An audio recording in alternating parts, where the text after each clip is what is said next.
this is Kaushik Ranchod from the Ranchod Law Group, and today we are going to talk about I601 waivers and country conditions. Today's question is, how will my country conditions affect my hardship waiver application? Excellent question. Well, when you file for an I601 waiver application or I601A, you need to make sure you leave no stone unturned. So that means you have to talk about possible educational disruption to your U.S. citizen spouse, because remember, the hardship is to your U.S. citizen. It's not to you. Or career disruption, or potential health issues that your spouse may face, or psychological issues. All of those are extremely important. But you also need to talk about the specific country conditions. So, for instance, we do many applications for people who are from Mexico.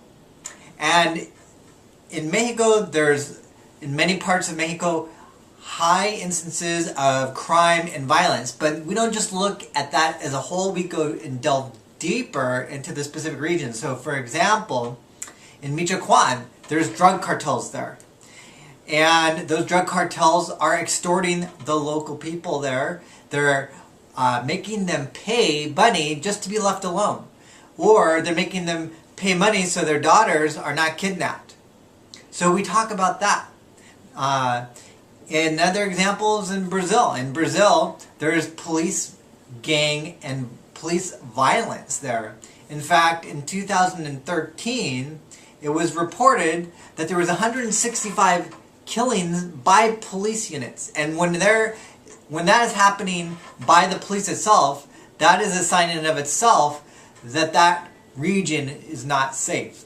Now, it's not important enough to just explain these forms of hardship. You have to take it one step further. You have to show evidence.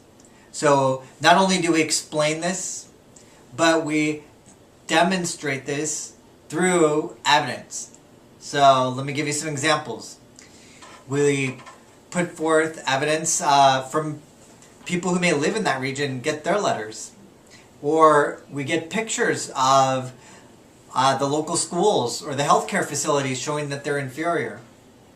Or we get articles from the local newspapers talking about the violence, talking about how dangerous it is in the specific region. It's so important for you to cover every single aspect of hardship in your hardship waiver application. Because it's not just enough to show mere separation. You have to show extreme hardship, and that standard is very high. So that's why in our hardship applications, we like to talk about every aspect, including country conditions. I hope this video served you and helped illustrate to you another way that you can demonstrate extreme hardship. Give us a call at 916-613-3553 if you have additional questions. We answer questions like this all day long. And email us at info@ranchodlaw.com if you have a question that you would like us to answer in our next video. Thank you for taking the time for watching this video. And just by watching this video and trying to get legal, you are trying to better yourself. And by trying to better yourself, you're bettering your family. And by bettering your family, you're bettering our country. Thank you, and until next time. Click on the pictures above that best describes the service you're seeking. I'm attorney Kaushik Ranchod with the Ranchod Law Group. Whether you're trying to determine the type of visa or green card you qualify for, or just need tips on what to look for in hiring an immigration attorney, we have the answers. My team of professionals is comprised of many immigrants, and we understand how complex the process can be on your own. Give my office a call today for a free consumer's guide on hiring an immigration attorney.